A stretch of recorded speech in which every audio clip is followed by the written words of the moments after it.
તો આ છે આપણા કરસલા ને આને કહેવાય લોડન. તો આજે તમને રેસીપી બતાવીએ અને આ આપણા કરસલાની રેસીપી તૈયાર થઈ ગઈ છે. તો વિડીયોમાં છેલ્લે સુધી બન્યા રહેજો ગાઈસ. તો ચલો ગાઈસ, કેમ છો? મજામાં ને? જય સોમનાથ, જય માતાજી. આજે આપણે લોકો કરસલાની રેસીપી બતાવશું વિડીયોમાં છેલ્લે સુધી બન્યા રહેજો. કેવી રીતે કરસલી પકાવે અને કેવી રીતે તેને ચણાના લોટમાં ને બાજરાના લોટમાં મસાલો છેકીને ભરવાની છે આપણે, અને પાછું તેનો ગ્રેવી બનાવવાની છે. તો તમને બતાવીએ. તો આજે મારે મમ્મી બનાવવાના છે, તો આપણે વ્યૂ લેવા જશું. તો ચલો આપણે વ્યૂ લેવા જઈએ. વિડીયો ગમે તો લાઈક શેર સબસ્ક્રાઈબ કરવાનું ભૂલતા નહીં. તો આ છે આપણા કરસલા. તો આપણે કરસલાને પહેલેથી જ સુધારીને રાખેલા હતા.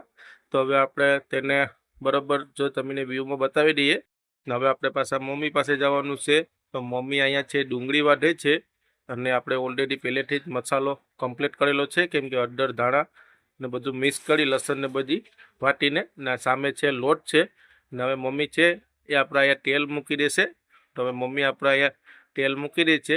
તો આ 2 પાવડા તેલ આપણે નાખેલું છે. હવે તેમાં લસણ નાખી દીધું છે. તો હવે લસણ આપણે લાલ થાય ત્યાં સુધી વાત જોશું. તો જો હવે આપણે લસણ લાલ થઈ ગયું છે ને હવે મમ્મી તેમાં ડુંગળી નાખી દેશે. તો મમ્મી બરાબર ધોઈ અને ડુંગળી નાખે છે. તો જો હવે મમ્મીએ ડુંગળી નાખી દીધી છે ને હવે તેને થોડીક વાર આપણે ઢાંકી દેવાનું છે. તો ઢાંકી દીધી પાછું ખોલી નાખ્યું છે. તો હવે મમ્મી આપણે ડુંગળીમાં થોડીક વાર ચમચી હલાવી લેશે ને મસાલો નાખી દેશે. તો આપણે પહેલેથી જ ઓલરેડી મસાલો તો કમ્પ્લીટ જ કરેલો હતો, ધારા ભાંજીને બધું નાખીને. તો જો મમ્મી હવે મસાલો તેમાં નાખ્યો છે અને હવે મમ્મી નમક પણ નાખી રહી છે. તો હવે નમક લખાઈ ગયું છે. તો હવે તેને બરાબર શેકી લેવાનો છે આપણે મસાલો. તો હવે જો મસ્ત શેકાય છે. પણ આપણે આ ગેસ ઉપર કે ચૂલા પર નથી બનાવતા, આપણે સગડી પર બનાવીએ છીએ. અને જો ચણાનો લોટ અને બાજરાનો લોટ બંને લોટ કમ્પ્લીટ જ છે. અને હવે આપણે મસાલો શેકાઈ ગયો છે તો તેમાં નાખી દઈશું. ને હવે મમ્મી તેને હલાવશે. પણ આપણે ગેસ સગડી પણ ફૂલ છે તે પણ તમને બતાવશું. પણ આ મમ્મી જરાક લોટ મિક્સ કરી લે તો ત્યાં સુધી તમને બતાવી રાખીએ. બાકી નીચે ઉતાર લેશું. જો આપણે સગડીમાં બહુ તાપ થાય છે એટલે કે લોટ આપણો બળી જાય નહીં, એટલા માટે. તો હવે નીચે આપણે મમ્મી તપેલું ઉતાર લેશે ને નીચે બરાબર તેને મિક્સ કરી ને પાછું ઉપર આપણે ચરાવવાનું છે. તો જો અહીંયા હવે ઓલમોસ્ટ મિક્સ થઈ ગયો છે અને મમ્મી જો નીચે ઉતારીને બળવા માંડ્યું હતું તો નીચે ઉતારીને હલાવે છે. ને હવે મમ્મી અહીંયા પાછું ચરાવી દીધું છે સગડી પર. હવે 2 મિનિટ શેકાઈ જાય પછી આપણે ઉતારી લેવાનું છે. પછી ઉતારી અને જો તાવડી મમ્મીએ મૂકી દીધી છે તો મમ્મી માટે લોટલો બનાવવાનો છે. કેમ કે મમ્મી બપોરે ભાત ચોખા જમતા નથી, એટલા માટે ભાત ખાતા નથી. તો જો હવે મમ્મીએ લોટલો પણ મસ્ત નાખી દીધું છે તાવડીમાં, અને મસાલામાં બરાબર લોટ પણ મિક્સ થઈ ગયો છે અને આપણો લોટલો પણ પાકવાની તૈયારી છે. તો જો અહીંયા આપણા કરસલા આવી ગયા છે, ઘરમાંથી લઈને મૂકી દીધો છે અને બધું વ્યવસ્થિત જ છે. તો અહીંયા લોટલો આપણો પાકી જશે. તો હવે લોટલો ઉતારી લેશે મમ્મી અને પાછું તેલ મૂકી દીધું છે. તો તેલ હવે ગરમ થાય છે. ગરમ થાય પછી તેમાં લસણ નાખી દઈશું. લસણ નાખી અને તેને બરાબર લાલ થવા દઈશું લસણને પણ, કે જેવી રીતે પહેલે આપણે કર્યું તેવી રીતે પ્રોસેસ છે. આમાં થોડીક અલગ પ્રોસેસ કરવાની છે. તો જો હવે મમ્મીએ પાછી તેમાં ડુંગળી નાખી દીધી છે. હવે ડુંગળી બરાબર આપણે શેકાવા દેવાની છે. તો હવે બરાબર ડુંગળી શેકાઈ જાય પછી તેમાં મસાલો નાખશું આપણે. તો અહીંયા જો મમ્મીએ પહેલાં ઓલો લોટ કમ્પ્લીટ કરેલો છે ને તેમાં પાણી નાખી અને તેને બરાબર મિક્સ કરવાનો હોય, એટલે કે તેમાં તાકાત આપીને બરાબર મિક્સ કરવાનો હોય એટલે બધી મસાલા મિક્સ થઈ જાય લોટમાં, એટલા માટે. તો જો મમ્મી તેને બરાબર મિક્સ કરે જ છે અને હું મસાલો શેકું છું આપણે ગ્રેવીનો, કરસલાની.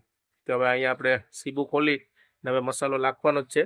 તો જો ડુંગળી લાલ પણ થઈ ગઈ છે આપણી, અને હવે મમ્મી મસાલો નાખી દઈ. જો મમ્મીએ મસાલો પણ હવે નાખી દીધો છે. તો હવે તેને પણ બરાબર આપણે શેકી લેવાનો છે ને નમક પણ પાછું સ્વાદ અનુસાર આપણે નાખવું પડે એટલે નાખી દીધું છે આપણે. તો હવે હું અહીંયા મસાલો શેકીશ ને મારી મમ્મી પહેલાં કરસલા લોટમાં ભરવાના છે. તો આપણા ભાઈની વાઈફ છે તે પણ ભરશે અને મમ્મી પણ ભરશે. એટલે જો હવે હું મસાલો શેકું છું ને મારા એક હાથમાં કેમેરો છે અને એક હાથમાં ચમચી છે. તો અહીંયા આપણે પાછા મમ્મીએ ચમચી લેપાડી છે ને ઓલમોસ્ટ મસાલો શેકાઈ જ ગયો છે. તો હવે આમાં આપણે પાણી નાખી દેવાનું છે. જો મમ્મી પાણી નાખ્યું છે ને હવે થોડીક વાર શેકી ને પછી એમાં પહેલાં આપણે પાણી નાખશું, પછી માહેનથી કરસલા નાખવાના છે. તો જેમ વિડીયોમાં તમે જોઈ શકો છો કે કેવી રીતે આપણે કરસલાનું શાક બનાવવાના છે. અને હવે થોડોક ગ્રેવી પતલી થાય નહીં એટલા માટે મમ્મીએ પહેલેથી જ લોટ નાખી દીધો પાછો. તો હવે આપણે ગ્લાસ તો નથી પણ આપણે કરસો કહેવાય, અને કરસામાં 1.5 ગ્લાસ પાણી માય એટલે હવે આપણે 2.5 ટન કરસા નાખશું પાણી. કેમ કે આમાં ગ્રેવી વધારે રાખવા માટે આપણે પાણી નાખવું પડે, કેમ કે લોટમાં ગ્રેવી જાડી બની જાય એટલે એના માટે. તો હવે આપણે પાણી તો નાખી દીધું છે મમ્મીએ.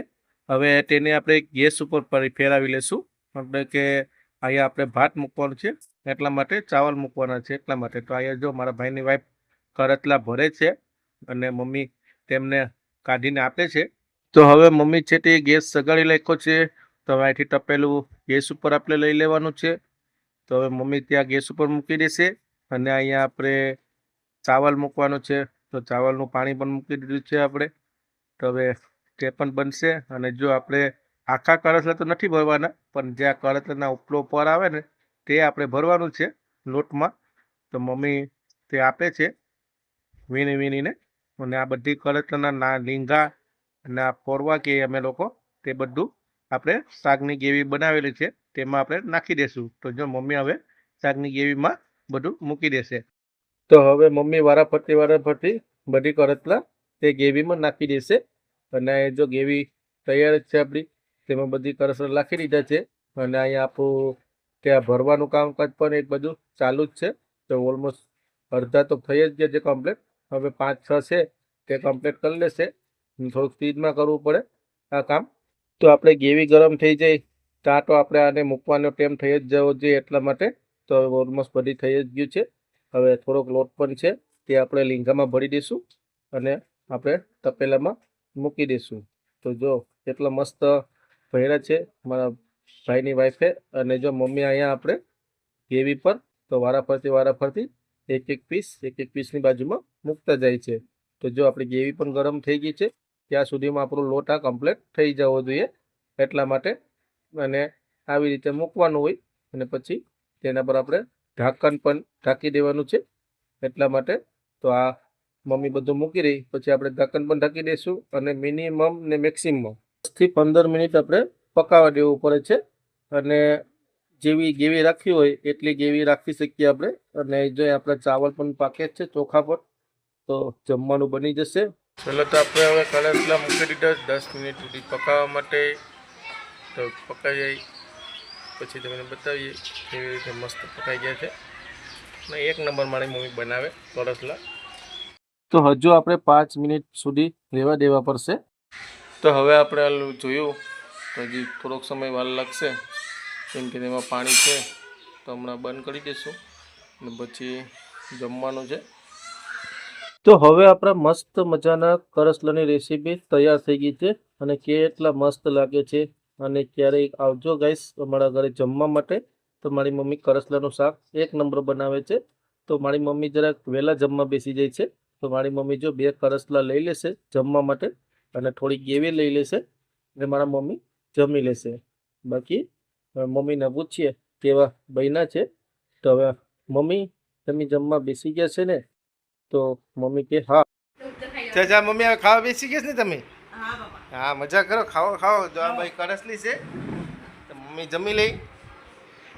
અમે લોકો છે ને પછી જમવાના છે. છોકરા ભણવા ગયા, છોકરા ભણીને આવી જશે પછી અમે લોકો જમશું. તો ચાલો આપણે આપણા રૂમમાં આવી ગયા છે. તો લાઈટ પણ આવી ગઈ છે. આપણે પંખો ચાલુ કરી દઈએ. તો જો આપણો પંખો ચાલુ થઈ ગયો છે ગાઈસ. પવનમાં મસ્ત આપણે વિડીયોનું એડિટિંગ કરીએ છીએ. તો વિડીયો કમ્પ્લીટ કરવાનો છે. તો ચલો જમવા ટાઈમે મળશું પછી વિડીયોનું એન્ડિંગ કરશું. બાય. તો હવે અમે લોકો પણ જમવાનું કાઢી નાખ્યું છે. તો ચલો ગાઈસ જમવા માટે આવી જાઓ. તો ચલો ગાઈસ અમે લોકો જમવા બેસી ગયા છે. ફાઇનલી આપણે જમવાનું તૈયાર થઈ ગયું છે. છોકરા પર સ્કૂલેથી આવી ગયા છે તો આપણે જમી લઈએ. અને મારી મમ્મીએ કરસલા એક નંબર બનાવ્યા છે ગાઈસ. અને કરસલાની રેસીપી તમને કેવી લાગી કોમેન્ટ બોક્સમાં જણાવજો. બાકી કોઈ બી કોમેન્ટ હોય તો કોમેન્ટ બોક્સમાં જણાવજો.